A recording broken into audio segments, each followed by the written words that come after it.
Good day, everybody, and welcome to another edition of the Military and Foreign Affairs Network. I am your host, the voice of reason. Today, we're continuing our ongoing coverage of the war between the Russian Federation and the Ukraine. And today, we wanted to look at the missile war, the ongoing missile war that is taking place. And this is a multifaceted campaign by both sides to gain advantage and defeat the opposing force.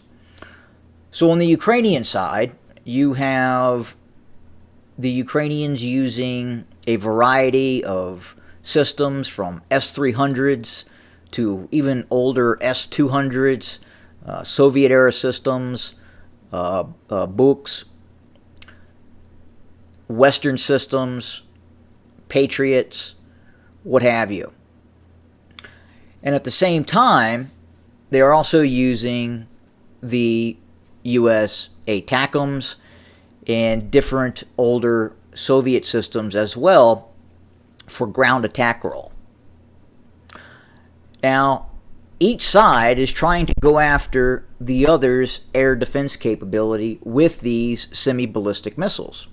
So on the Russian side, you have the Russians in terms of air defense using S-400s, S-300s, upgraded S-300s, and now we have reports of the S-500 Prometheus now being deployed to the Crimean Peninsula as well. Now, we have not been able to confirm that as of yet, but it sounds like the S-500 may be getting into this conflict, if it hasn't already gotten into the conflict. And then the Russians, for its ground attack missile role, are using Iskanders, and then they also use extended range Lancets, kamikaze type drones for long range attacks as well.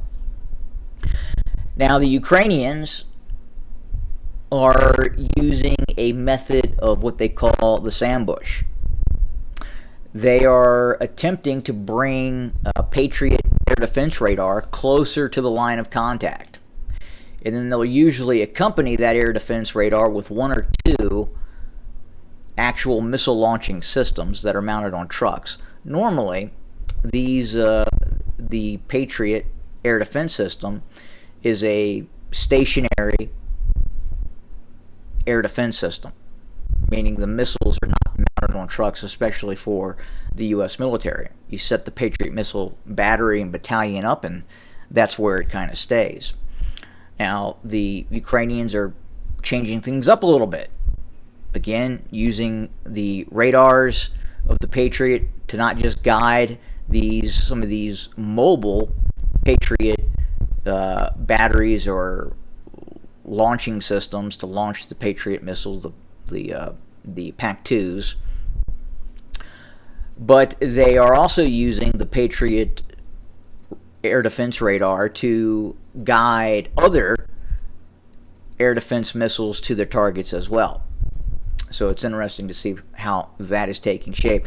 And at the same time, the Ukrainians are using the ATACMS and some of these long-range HIMARS missile systems to go after the Russian air defense system. Now, when we entered this war, it was normally thought that if you were going to go after a Patriot, if you were going to go after specifically the radars, or you're going after an S-400 and S-300, you would be using some sort of high-speed anti-radiation missiles that are air-launched and specifically designed to go after these air defense radars.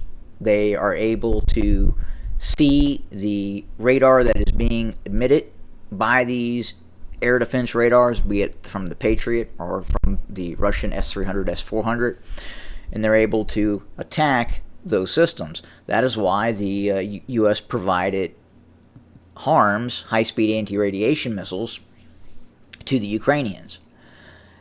Now, in this conflict, it's interesting to see that the weapon system of choice to engage and destroy air defense missile systems, specifically their radars, and in some cases the actual missile launching systems, are systems other than the high-speed anti-radiation missiles designed to take out those very systems.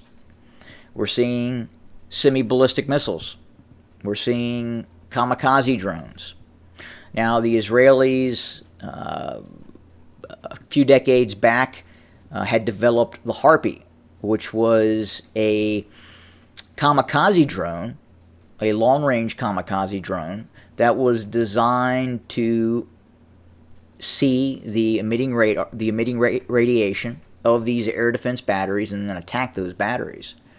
Now, we haven't seen too many of the Harpies or anything like that being deployed as of yet. The Russians could be using a modified version of the Lancet that has the ability to detect the radiation being emitted from these air defense radar systems, but we can't confirm that. And we've seen not a lot of reports of the Russian KH-31P that is designed to engage and destroy Ukrainian air defense radars. And we believe the reason why we're not seeing those systems being used is because obviously they're air-launched systems. And the Russians would have to get their aircraft inside the air defense envelope of the Ukrainian forces, meaning that Ukrainian forces, these Patriots, S-200s, and these different air defense systems could then shoot down these Russian aircraft attempting to launch the KH-31Ps at these ground targets.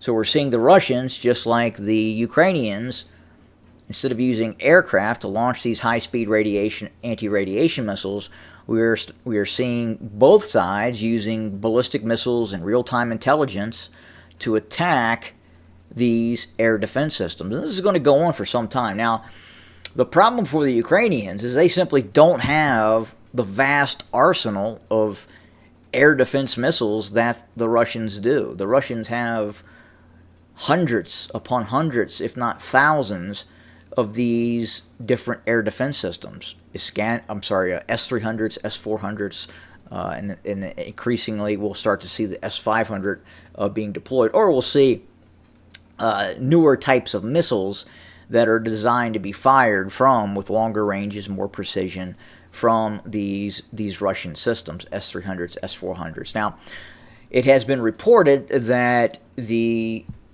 Russian S-300, S-400 has had some difficulty in identifying low-flying, slow-moving objects and then engaging those systems. The Turkish military, when they received the S-400, that is one flaw that the Turkish military, or rather the Turkish media, was reporting, that while the Russian system is effective at engaging higher flying, faster moving aircraft that has the radar signature of, say, a fighter aircraft, can engage those types of systems, but engaging smaller systems like the Turkish TB2 Bayraktar, there were times where it was challenged. Now, obviously, as the war continues, the Russians are adapting. They're modifying the software to both the air defense radars. They're modifying the software to the actual missile systems themselves. And their short-range missile systems as well that protect these larger S-300 and S-400 missile systems. So this is a very interesting, in terms of the technology piece, in the ability of both sides to adapt. And it's not just the adaptation of the Ukrainian forces, it's the United States and its Western European allies that are also trying to adapt the Patriot missile systems, the ATACMS, real-time surveillance, to identify and then try to engage those Russian air defense systems that are protecting the Iskander weapon systems themselves. Now, the Iskander has the ability to launch hundreds of kilometers behind the lines. Now, that is a benefit. The Ukrainians really don't have a system that right now matches the range of those Russian Iskanders. And the Russians have the ability to greatly increase the range of some of these missile systems, or even in some cases decrease the missile range and increase the size of the warhead on some of these systems. And we've seen that sort of adaptation taking place within the conflict. So it's very interesting to watch that. But right now, again, we are watching this very interesting engagement between this Western technology, these Patriot weapon systems, merged with ATACMS and HIMARS, long-range precision-guided rocket systems, against the Russian S-300s and S-400s that are engaging the U.S.-made ATACMS. But we're also seeing the Western technology, the Patriots, trying to engage and destroy these Russian systems, whether they're Kh-69s or they're hypersonic missile systems or semi-hypersonic missile systems, or even the Iskander cruise missile or semi-ballistic missile variant of the Iskander, which those systems are able to launch. So this is an evolving conflict. Again, you're going to hear reports that the Ukrainians are trying to degrade and destroy the Russian air defense envelope where they can deploy the F-16. Look, it's highly unlikely that the F-16 will be deployed east of the Dnieper River, as the Russians will be able to engage those F-16s with a variety of systems, not just ground systems, but long-range air-to-air missile systems as well, the types of systems that the Ukrainians don't possess. And that's going to be a challenge for those F-16s if and when we see them take to the sky. So I don't know if it's a war in which the Ukrainians are attempting to degrade and destroy in an attempt to be able to launch these F-16s. I think they're more of targets of opportunity. They know that they have to try and whittle down the Russian air defenses, especially in Crimea, if they want to partake in successful ATACMS strikes, because the Russians have been able to shoot down ATACMS, they've been able to shoot down Storm Shadows. So it's really this war, this missile war, in which both sides are trying to shoot down each other's missiles, and at the same time using these systems to attack ground targets as well. And this is going to continue for some time. Now, unfortunately for the Ukrainians, the Russians have the larger defense industrial capacity, meaning they're able to make more missiles, and the Russians, as we speak, are adapting many of these systems as they're learning the challenges that some of these systems have. Case in point, the S-400 engaging slower-moving aircraft, or putting in systems that have the ability to engage these slower-moving drones that try to target some of these larger systems. And then obviously the ATACMS. Some get through, some don't get through. Some are able to engage and destroy Russian targets, and some the Russians are able to engage and destroy the ATACMS. And this is going to go on for some time. Again, this is a war of attrition as well. But again, the Russians have more, and they're able to produce more. So we'll see what the final say is, and we'll continue to cover and report. As always, thank you for joining us today. More to come very, very soon. Have a good day.